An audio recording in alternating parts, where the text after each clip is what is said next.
Assalamu alaikum, I'm Aisha and you're watching SAMAA News. Here are today's headlines.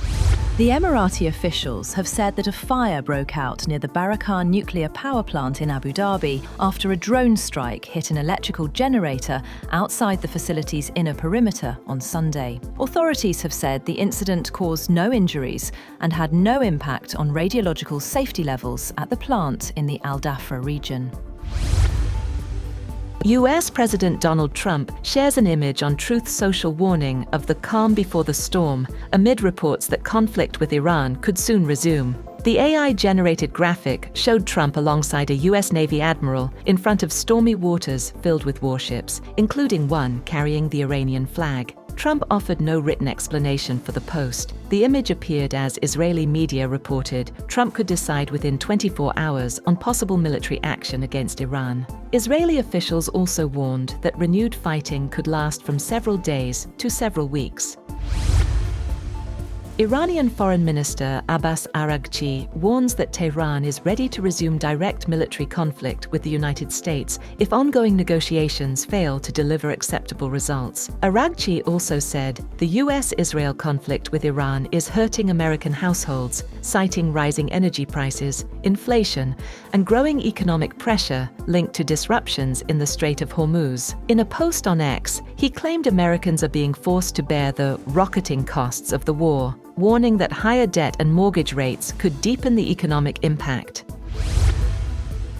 Taiwanese President Lai Ching-te says Taiwan's future can only be decided by its own people, stressing that the island does not belong to Beijing. Lai said the term Taiwan independence reflects the position that Taiwan is neither subordinate to nor governed by China. His remarks come shortly after the summit between US President Donald Trump and Chinese President Xi Jinping, which renewed focus on Taiwan's security and international status. Russian President Vladimir Putin held a phone call with UAE President Mohammed bin Zayed Al Nahyan to discuss bilateral cooperation and regional and international developments. Putin has praised the UAE's continued and successful mediation efforts in prisoner exchanges between Russia and Ukraine, highlighting Abu Dhabi's growing diplomatic role in the conflict. Pakistan's Interior Minister, Mohsin Naqvi, has arrived in Tehran as part of efforts to help revive stalled peace talks between Iran and the United States. Iranian media say Naqvi held discussions with his counterpart on steps aimed at promoting dialogue and regional stability. The visit comes amid ongoing diplomatic efforts by Pakistan to support de-escalation following the fragile ceasefire in the region.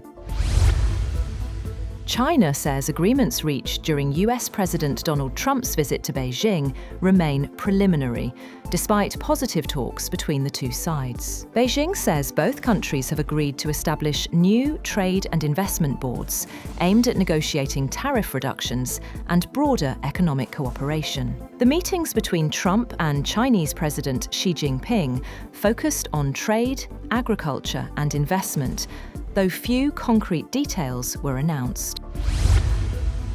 Pakistan's military media wing, ISPR, has strongly reacted to remarks attributed to Indian Army Chief General Upendra Dwivedi, calling them an expression of bankruptcy and madness. ISPR said the comments suggesting Pakistan should decide whether it wants to remain part of geography and history were inappropriate for responsible military leadership, especially between nuclear-armed neighbors. The statement warned that any attempt to pursue such thinking would have severe consequences, stressing that escalation between the two countries would be two-sided and dangerous for regional stability.